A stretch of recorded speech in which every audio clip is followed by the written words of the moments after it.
Hello, my name is Haley Birch, and today I'm going to be presenting my capstone project on sports psychology. My capstone presentation will cover many bases throughout.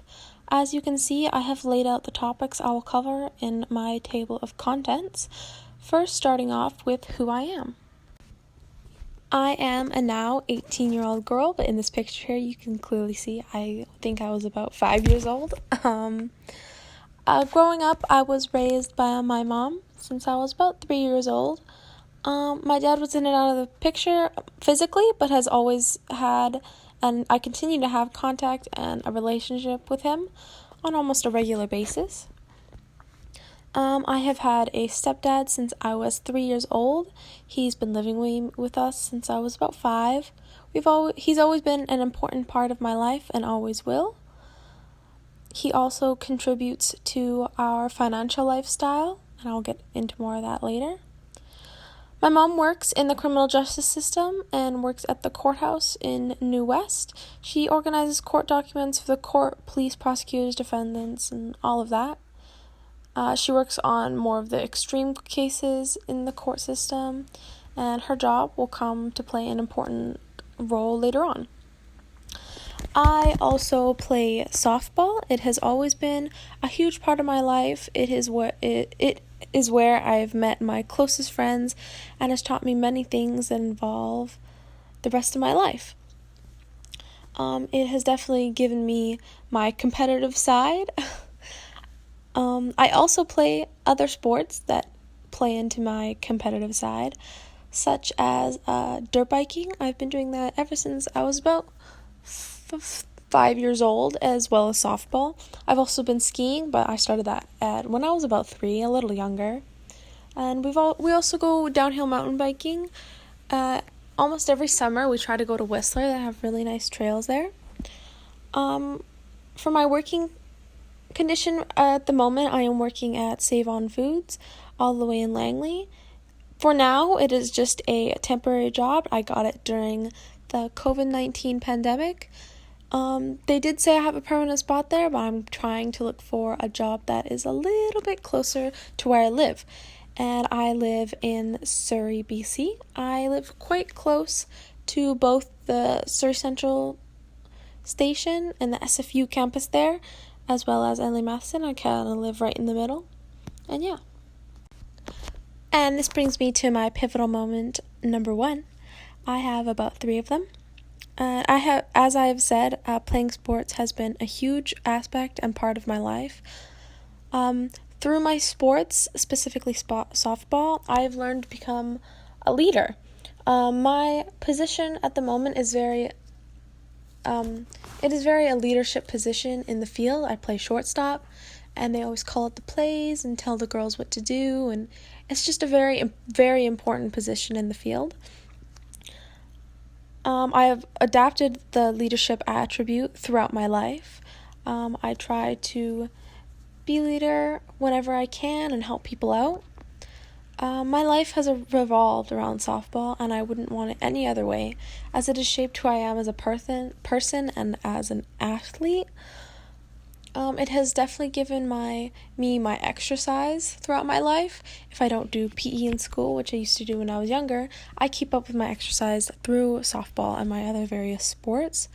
It is almost a year-round aspect of my life, so I play from about November to mid-July, and in the summer times I dirt bike, and winter times I ski and all of that.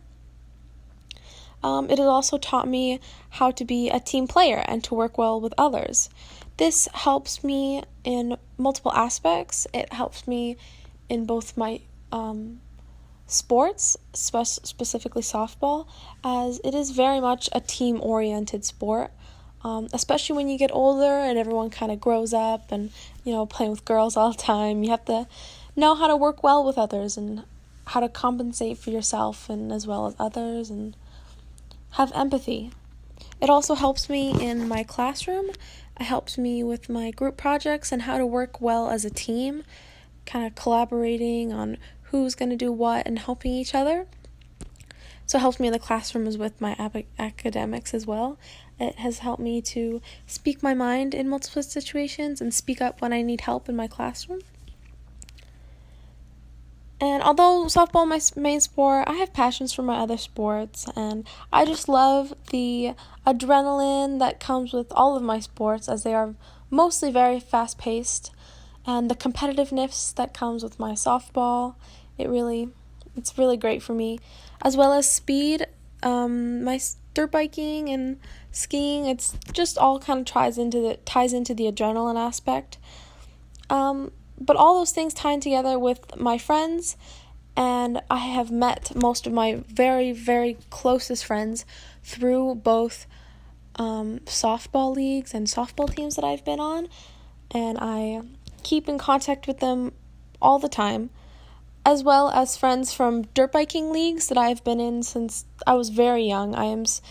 I've been friends with those people for 13 years now. Ever since I was 5, we are very close, and it's just great to have those kind of people that you grow up with, in a sense. And transitioning into my second pivotal moment, I am first going to be talking about my mother. She has always been a very influential person in my life, very inspirational to me, as she kind of raised me on my own for a long time, for most of my life. And as I said before, my mother works in the court systems. She works specifically in the criminal justice system, works in the courthouses in New West. As I said before, she organizes court documents for the court, police, prosecutors, defendants. She just kind of does all the document parts of it, gets subpoenas, that sort of thing. Ever since I was little, she has always told me stories about what kind of cases she works on, as she doesn't work on higher up cases, kind of that goes to just like the Supreme Justice, that sort of thing, like higher up cases such as like murder cases and just really extreme cases like that. She's always told me kind of stories when I was younger, mostly about the lesser extreme cases, but when I got older, she always told me stories about them, stories about what they've done and what she does for a living and how she contributes to getting these people to jail and how she helps the courts, as well as just kind of those people's stories. And this brings me to my pivotal moment number 2. And so my pivotal moment comes to curiosity. So these stories that she always told me have never scared me or disgusted me. It just made me extremely curious. Curious into why people would do these such horrible acts and what would kind of push them to get to a point of violence or self-harm, and what kind of emotions they were going through in these times, and pushes them to put themselves at risk of running into the law and kind of just getting in trouble. So these stories and this curiosity of mine brought me to my love of psychology, and as well as my passion for it. So with this curiosity in mind, I think I was around the age of maybe 11 or 12, I started to research more into psychology and became really interested in it. Once I got to high school, especially in careers when we had to kind of figure out what we wanted to do for a living, psychology definitely came up to my mind, and that is definitely what I focused on, and that's when I started to do way more research into it and research into post-secondary places that I can do, as well as it interested me in all the different things that you could do and accomplish with psychology. How you could be a psychologist, how you could help people in various types of ways. And with more information, it brought me to look into what kind of things I could pursue with psychology. So as I said, like being a psychologist or a therapist or a counselor. But also, this interest brought me into universities and how I could actually pursue these things in my future. So I started to look into psychology at SFU. I believe this was, like I said, in Careers 10. And so I looked at the requirements, and I kind of planned my next 2 years of high school into how I could get into this psychology program at SFU. And recently I have gotten accepted to the psychology program at SFU, so yay. And ever since then, SFU psychology students have been reaching out to me and calling me and just kind of trying to get in touch with me. Again, with the COVID-19 thing going on, my fall classes will be online, and they're just trying to help me get known with the school and just kind of meet with other kids and that sort of thing. And this brings me to my post-secondary plans. So, as I've said, I have been accepted at SFU for specifically their Faculty of Arts and Social Sciences, and I'll be focusing more on psychology, as I've said. So how I will be paying for my degree, my first 4 years. As I stated earlier in my project, I currently have a job at Save On Foods, but this job at Save On Foods is more for my own personal use and my own personal savings money, as well as I currently have a car, so this job helps me pay for both my insurance and my gas money, and my car is going to be my transportation, both to and from school, which won't be that far as I am very close to the Surrey campus, about 5 minutes away. But my work is in Langley, so that definitely is my transportation for that.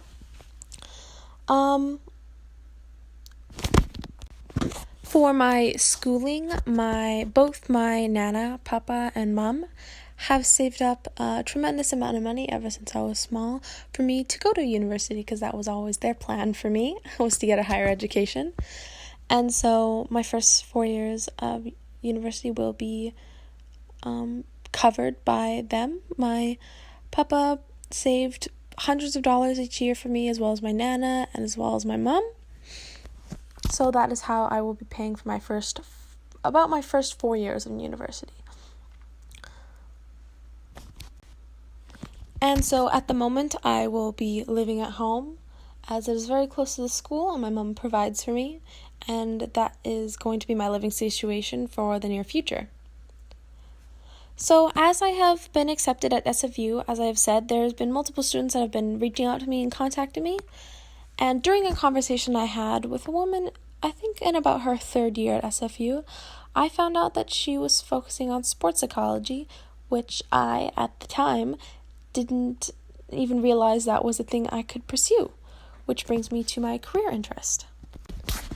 So my career interest involves 2 things that I have a severe passion for, and interest and love for: sports and psychology. So it is sports psychology. To summarize what sports psychology is, I have searched up a brief explanation. Sports psychology involves the study of how psychological factors affect performance and how participation in sports and exercise affects psychological and physical factors. So throughout the chaos that the world is in, I have found something that might shape my entire future, as well as my education. The types of friends I make along the way, the career choices and opportunities I could have, and just the journeys and adventures that come with finding something that really appeals to me and exploring it through my education and career is quite an exciting time for me. And so although the world is in a very chaotic time right now, I have found something that I have a big passion for and I'm very excited to pursue in the future. But also, instead of just going through some boring facts that you can find yourself on the internet, I wanted to do a quick experiment that involves my friends that I personally have met throughout my sports, which brings me to my passion project. So my passion project revolves around my love and devotion to the sports that I play. I wanted to get intel from young athletes that I have known for a long time and I've played with for years, and connect their answers to other psychology research. So I have asked for my passion project, I have asked 4 of my friends that I personally played softball with, and most of them play other sports as well. I've asked them what sports they play and why they do it. But more specifically, what compels them to put themselves at risk of pain and injury to play these sports. Because during these sports, it is very, very possible, and it happens a lot, that you can get severely hurt and injured it has happened to me multiple times. I have broken about 6 bones, and I just dislocated my thumb last season in softball during a game, especially dirt biking, which is a very, very extreme sport. But softball and just these more typical sports always come with injuries. So I wanted to ask my friends why they put themselves at risk of pain and injury just to play some sports. So the three friends that, yes, sorry, let me correct myself. It is my 3 closest friends to me, my apologies. So my 3 friends are Ellie, Jenna, and Summer. Ellie and Jenna I have played softball with for about 3 to 4 years. Summer I have met through one of my softball friends, but all 3 of them both play different sports. So here I will be reading out Ellie's response. I play high-level volleyball and also used to play softball. I play volleyball for many different reasons. I enjoy the team environment and the competitive aspect of it. I have been given lots of amazing opportunities, having been part of Team BC for volleyball and having it to pay for some of my schooling. The competitive aspect and the excitement and team part of it is what compels me to put myself at risk. And my friend Jenna's response is, I play softball, volleyball, basketball, and rugby. For me, the competitive nature of the game forces me to put your day-to-day struggles and stress aside and focus on the tasks at hand, as well as the lifelong friendships that you make through these sports. The reward of winning games and championships after hours and hours of hard work and practice, as well as the close relationships of friends that you make through these sports, overtakes any risk of injury and pain for sure. And finally, for Summer's response, I play rugby and softball. The main reason I play is to stay fit and for the camaraderie team sports offer. The risk of injury is outweighed by the potential for success and further my sports career, as I will be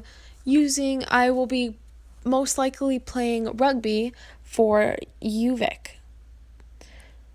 As well for the sentimental value sports offer, as they become routine from playing them my entire life. These things combined overtake the risk of injury and pain. So finally, I wanted to put all of these aspects together and kind of figure out what they have in common. So almost all 3 of them talk about their competitiveness, and I have also talked about that as well.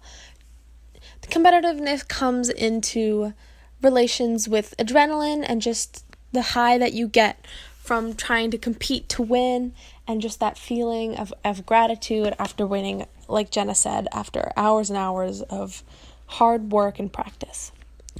And Summer and Ellie talk about the opportunity aspect, and Summer and Ellie both are relying and using sports to getting to school. So Summer, as she said, was probably going into UVic through a rugby scholarship, as I believe. And Ellie, from playing on Team BC in league volleyball, as well as her school volleyball, has extreme experience and her face, and is very known to universities and higher up people in the volleyball kind of industry, I guess I could say. They all talk about teamwork and the aspect of becoming friends with the people who share the passion that they have towards sports. So this is a very big part of it. When you're growing up, especially in high school, it's very hard to find friends that you have a lot in common with and that you share the same passion with. And so sports is a really good way for people to find someone that they have the same passion for. Because having the same passion for something just brings them together closer. They can both work hard together. If they're 2 friends, I'm saying, if they both work together and they both win together and they both lose games together, it definitely brings you closer with your teammates. And that is how I've found some of my closest friends. And so these things combined overthrow even the possibility of pain and risk of injury, even though it happens all the time to everyone who plays sports almost. As if sports means so much to them over pain or injury. And friendships last forever sometimes, while most injuries are curable. And so in conclusion, I have learned so much about both myself and my future. I have learned about what I would like to do in the future and for the rest of my life. And for me, throughout high school, that was really a struggle that I had. I knew kind of that I wanted to go into psychology, but I just really had no idea what I wanted to focus on or what I could even focus on. And so I was kind of relying on my first semester or my first year of university to kind of figure that out. But now that I have more of a sense of what I would like to do, such as sports psychology, I can spend more of my time trying to really see if I quite enjoy that academically and educationally, and try to focus more on that in university and kind of get further. So thank you very much for listening to my capstone presentation. My name was Haley Birch, and thank you.